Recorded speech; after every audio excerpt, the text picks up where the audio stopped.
Welcome to Sa Đéc in the Mekong Delta. We're about 110 kilometres southwest of Saigon and about 40 kilometres or so from the border of Cambodia. Now, Sa Đéc is famous for its history. It's also famous for markets, food, noise, motorbikes, flowers and lovers as well. So we might even go and check out somewhere where some lovers hung out back in the 1900s or so, whenever that was. But in this video, I'm going to take you around Sa Đéc. I'm going to take you to some great places where you can eat, hang out, have a look at a bit of history and just take in the people and culture. It's a fantastic place to visit, so let's go and check it out.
So here we are, ground zero of Sa Đéc. We're at Sa Đéc Market. It's early in the morning and of course we're looking for something to eat.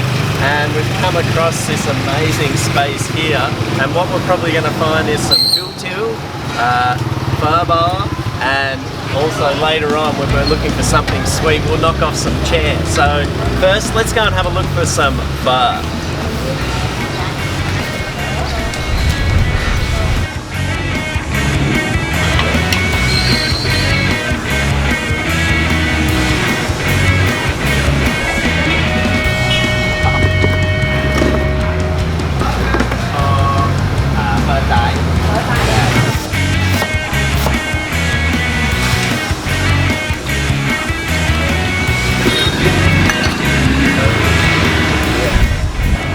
Okay, so we've taken up a spot at Kim Young's place in the market here, and it looked like a great place to stop and eat. Now what I've got here is a typical bowl of Phở Tái. That's beef noodle soup, of course. Some typical things like the beans here, chili, nice red chilies, look at that, and this looks like kamquat. Sometimes I call it calamansi. I'm not really quite sure what the difference is, to be honest. And it seems to be something that's used quite a bit in the sort of western areas of Vietnam, I've noticed. And obviously it's there for a little bit of sweetness. They seem to like sweet food a lot in this area. And right along here, along the stalls, they've just got mountains of herbs, Vietnamese basil of course, watercress, and even more mountains of bean shoots. And now something that's a little bit different that I haven't seen or tried before in my Phở Tái. Little bit of chili and satay. So I'm not a huge fan of satay, but I'm going to give it a crack. And it's in a small amount, so it shouldn't be too bad. So let me put all this together and give it a go, hey? So where do I start? I usually like to start with my limes, or in this case kamquat. Quite sweet. It's going to be sweet. I might go easy on that one, I think. I want to chuck in some of these beautiful red chilies. Look at that. That's going to pack some heat. I like a lot of those. And usually go for these sort of Vietnamese basil leaves here. Love these. Mountains of these. Now this is how you add it to your soup. You just don't dunk it in there. You just pop the leaves off. I'm not quite sure what that is, but I might chuck that in. Let's give it. Not too much flavour there.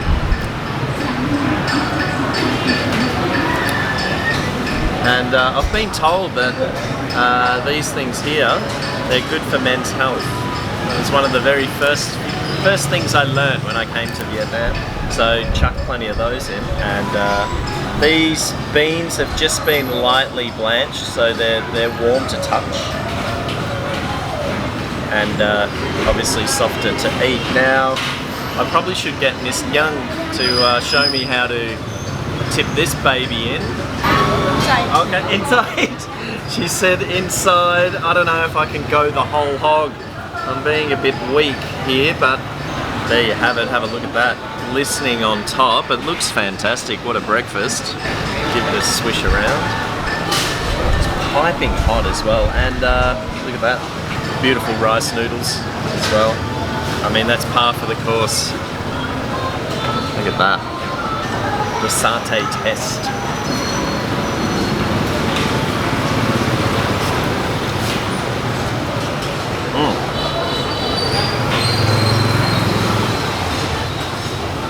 Sweet at first, and then that chili I put in just kicked in. Certainly a good way to wake up in the morning. Look at this. Let's try some of that beef.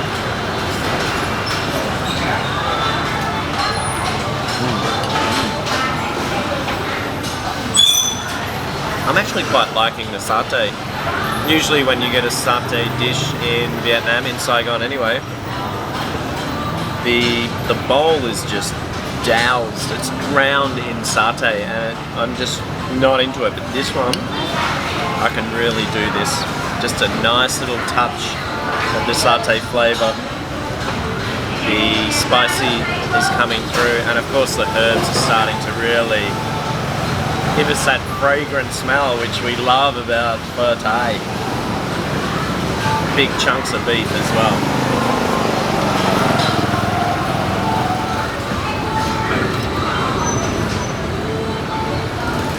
So, is this a pho I would recommend or eat every day?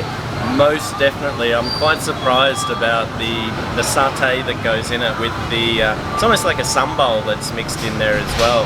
As I said before, not a huge fan of satay, but in small doses in a Phở Tái, just adds another little extra burst of flavour in it, which is fantastic. It's amazing.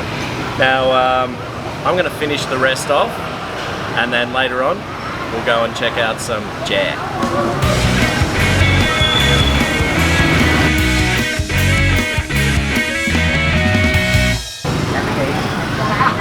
So I've just had a hot bowl of pho and it's super hot now. Now what I'd like to do is try out some chè. Now these are Vietnamese style desserts, but in Vietnam they'll eat them any time of the day, and it can actually be a breakfast meal as well. So there are things like fruits, also some sort of, I think there's vegetables in there as well, full of ice, condensed milk, all sorts of beautiful things and colours in here. I'm gonna go for something over here that I've had before. I better wait in line. Look at this, I think tofu, bánh lọt. Okay, I don't really know what that is, but it's a kind of bun, and this is tofu. And it's in a little soup, and it's warm. It's like a little warm water bottle. Oh, and a bit of coconut milk by the looks that I can add into it. Okay, 5,000 dong. I'm not sure how we're going to eat it. What we're going to tip it into. It could go everywhere. I could be wearing it any moment soon. Here we go. Let's try this. Oh yeah, beautiful. It's after eating a pho bar, you know, you're all oniony, garlicky, sweaty and hot. Get one of these babies into you. Coconut milk, tofu. A little bit sweet, but a little bit, not really savoury, but just the tofu's not sweet of course. Yeah, really good.